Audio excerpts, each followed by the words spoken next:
इस पर क्या आपकी प्रतिक्रिया रहेगी, क्या कहना चाहेंगे?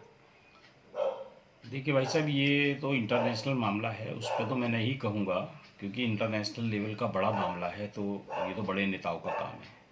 लेकिन हमारी चिंता तो सिर्फ इस बात की है, जो यूक्रेन में इस समय हमारे भारतीय स्टूडेंट फंसे हुए हैं, जो भारतीय फंसे हुए हैं खास तौर से, वो बड़ी चिंता का विषय है। तकरीबन 20 से 25 हज़ार के बीच में अभी भी हमारे स्टूडेंट हैं, वो मोस्टली, और सब मेडिकल स्टूडेंट्स हैं। वो फंसे हुए हैं, जिस प्रकार से उनके वीडियोज़ आ रहे हैं, जिस प्रकार से वो वहाँ के हालात बयां कर रहे हैं, जिस तरह से वहाँ लगातार हमले हो रहे हैं, खाने के लिए कुछ उनके पास नहीं है, तो ये बड़ा चिंता का विषय है। मैं इसके लिए मुझे अभी याद आया कि ये 1990 की बात है, जब इराक ने कुवैत पर कब्जा किया था। उस समय तकरीबन 1,70,000 भारतीय कुवैत में फंसे हुए थे। मैं धन्यवाद देना चाहूँगा हमारे परम आदरणीय उस समय के तत्कालिक प्रधानमंत्री श्री विश्वनाथ प्रताप सिंह जी को, जिन्होंने ये कह दिया था जब तक मेरा एक एक भारतीय वहाँ से नहीं आएगा मैं भोजन नहीं करूँगा। और 1,70,000 भारतीयों को उन्होंने एक हफ्ते के अंदर भारत में ले आए थे। इसी इसी बात के लिए उनका नाम जो है Guinness book of world record में शामिल किया गया। और उन्होंने उस दिन ये बताया कि हाँ, भारतीय मेरा कहीं भी है तो हम उसके लिए पूरी तरह से चिंतित हैं। इस समय पे तो सिर्फ 20,000 हैं। ये तो 1990 का मामला था।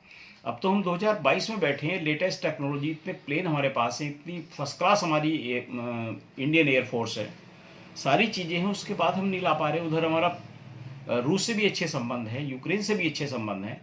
तो हमारे इन जो स्टूडेंट्स हैं, जो हमारे इंडियंस हैं, जो हमारे बच्चे हैं वहाँ पे, उन्हें किस बात की सज़ा मिल रही है? ये मुझे लग रहा है कहीं ना कहीं प्रधानमंत्री जी पता नहीं क्यों ऐसा करते हैं कि वो बिल्कुल चुप हो जाते हैं जिस समय कोई भी इस तरह का गंभीर मामला आता है, और जब सब कुछ हो चुका होता है तब वो एक्टिव होते हैं। ये पीछे हमने जिस समय कोरोना आया था तब भी देखा था। जिस समय लॉकडाउन लगना था, जिस समय काम होना था नहीं हुआ, जब फैल गया सारे में तो हुआ। ये बिल्कुल गलत है, ऐसा नहीं करना चाहिए। दूसरा, जहाँ तक प्रधानमंत्री जी, सोवियत रूस हमारा तो अच्छा दोस्त रहा है पिछली भी सरकारों में। और दोस्त इसलिए रहा है कि हमारे सारे साजो सामान, जितने सैन्य हथियार हैं, वहीं से आते हैं। रूस को भी बिजनेस मिलता है, वो अच्छा मित्र है, उसका फ़ायदा उठा के, क्योंकि खारकीव से जो रूस की सीमा है वो मुश्किल से 10 या 15 किलोमीटर है, 20 किलोमीटर है। हमारे सारे बच्चे कीव से और खारकीव में फंसे हुए हैं। अगर इनकी मित्रता वहाँ है तो वहाँ से तो बहुत आराम से निकल सकते हैं। उन्हें वहाँ की जगह तकरीबन 1,000 किलोमीटर की दूरी पार करके जब बॉर्डर तक आना पड़ रहा है, रोमानिया बॉर्डर और जितने भी और चेचन्या और जितने भी बॉर्डर्स हैं वहाँ आना पड़ रहा है, ऐसा क्यों? ये बिल्कुल गलत है। और हमें इस बात का भारी दुख है कि पता नहीं क्यों प्रधानमंत्री जी इतनी भारी भरकम पोस्ट पे होने के बाद, और वो सिर्फ एक लोकल स्टेट के चुनाव में पूरा इंटरेस्ट ले रहे हैं। उन्हें यूक्रेन में, जबकि ये एक हफ्ते से ऊपर हो गया, कायदे में तो युद्ध के 2-3 दिन पहले ही काम होना चाहिए था, लेकिन युद्ध शुरू होने के बाद भी अगर 2 दिन में काम हो जाता तो आज सारे बच्चे हमारे यहाँ होते, और जो कर्नाटक में उस बच्चे की जो 21 साल के एमबीबीएस स्टूडेंट की डेथ हुई है वो नहीं होती। ये बेहद दुखद है।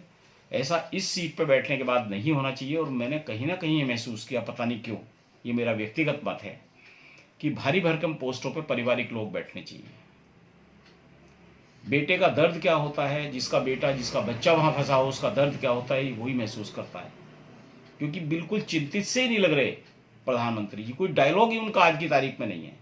उन्होंने बात की मान लो रूस से, तो सबसे पहले बात ये करनी चाहिए थी कि मेरे सारे इंडियंस को निकाल के आप मेरे घर पहुंचाओ। उसके अलावा कोई बात नहीं करनी चाहिए थी। चाहे वो तटस्थ इस समय सबके लिए ना यूक्रेन का साथ दे रहे ना, उसकी अच्छी बात है, वो तो राजनीतिक फैसले हैं, करें वो। लेकिन हम तो चिंतित इसलिए हैं कि, और मुझे तो दुख इस बात का भी कि इंडियन मेडिकल एसोसिएशन चुप बैठी है, आईएमए, वर्ल्ड हेल्थ ऑर्गेनाइजेशन चुप बैठी है। वे डॉक्टर्स हैं, 25 के 25,000 डॉक्टर्स हैं, फर्स्ट ईयर से लेके एमबीबीएस लास्ट ईयर तक के स्टूडेंट हैं, एमडी के स्टूडेंट हैं, एमएस के स्टूडेंट हैं वहाँ पे। और इसके लिए मेडिकल बोर्ड, जो कि पूरे देश की उन्होंने कितनी कोविड में सेवा करी डॉक्टर्स ने, उसे भूल गए सब। और आज हमारे बच्चे वहाँ फंसे हुए हैं, बच्चे स्टेटमेंट दे रहे हैं, खाने को नहीं है उनके। वो 3-3 दिन तक बॉर्डर पर खड़े हैं, वहाँ बर्फ़ पड़ रही है, -4 डिग्री सेल्सियस टेम्परेचर है। और बच्चे वहाँ खड़े हो के 50-50 वो पता लगा 500-500 किलोमीटर पैदल चल रहे हैं, कोई व्यवस्था नहीं है, उन्हें मारपीट हो रही है उनके साथ, यूक्रेन के पुलिस उनके साथ मारपीट कर रही है। ये आए दिन आपने भी देखे होंगे, बहुत सारे इस समय वीडियोज़ हैं। मुझे बहुत दुख है इस बात का, और इन्हें सबक इस बात से, एक तरफ तो कांग्रेस पर वार करते रहते हैं, मैं तो ये कहूँगा कि हमारे विश्वनाथ प्रताप सिंह जी ने जो ये काम किया, Guinness book of world record में अपना नाम दर्ज करा के, इतना बड़ा काम जिस पर फिल्म भी बन चुकी है, मुझे ध्यान है एक अक्षय कुमार की, 1,70,000 लोगों को उन्होंने वहाँ से निकाला। ये 20,000 लोगों को नहीं निकाल पा रहे।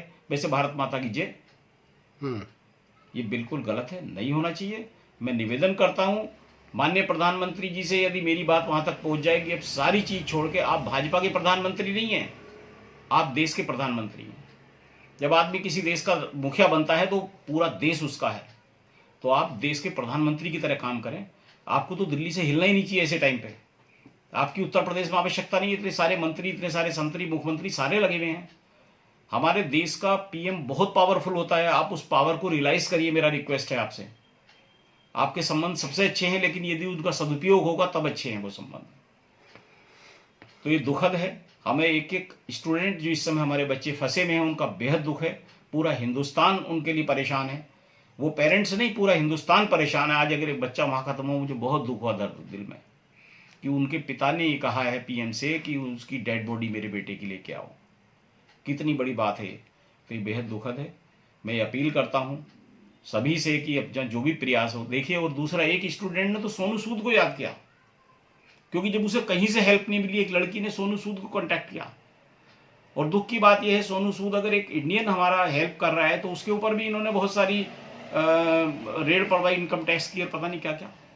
एक बच्चे ने सोनू सूद को याद किया, उसे टैग वो किया उन्होंने व्हाट्सएप कि हमें बचाओ, किसी भी तरह से बचाओ।